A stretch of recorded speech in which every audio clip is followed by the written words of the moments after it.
CENTA in 2016, and I appeared again because I really enjoyed taking the CENTA questions. This was one that was in 2016. There was only one round, and the kind of questions that were asked were really thought provoking, and one had to really get into it very deeply. So that because that was a good exercise that I did, I appeared for it again, and therefore I also wanted to improve my ranking, which I did, because last time my rank was the national rank was 326 and the subject rank was 15th, and I'm happy to share that I have improved it considerably well.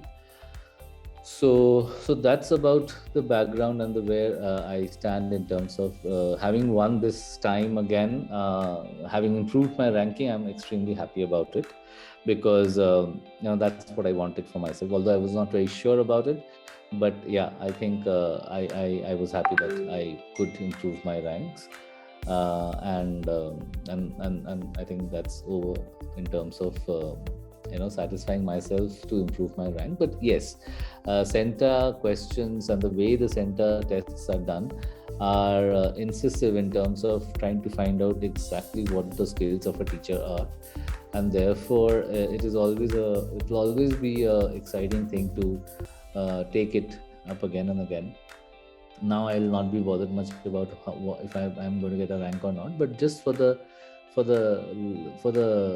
excitement for the love of taking up those questions is something that I'll probably continue to do, and then share with as many teachers as possible who are within my social network. In terms of my competencies, I am not sure, but yes, communication, student engagement, all of these things have really got me thinking. And also, in a short period of time, how you can create an assessment, a lesson plan. It made me think that can I really the video round that was there in the test. I think that was again very helpful to understand that you can do these kind of things in a short period of time if the questions are very specific.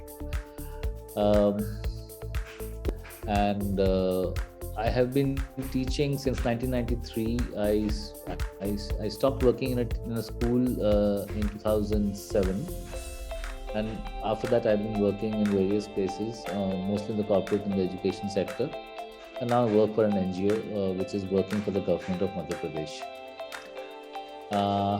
What I like doing outside teaching is actually traveling a little bit. I watch Netflix a lot, and I also pursue sometimes voiceovers, which is something which I'm trying to develop as a skill.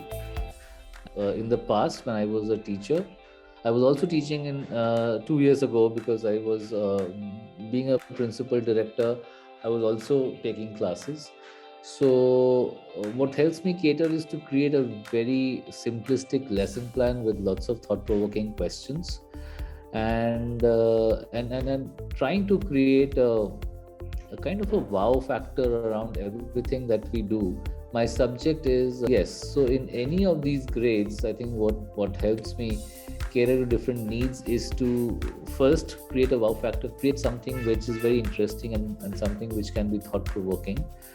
Of course, then comes the different kinds of questions that can cater to different kinds of students in the classroom.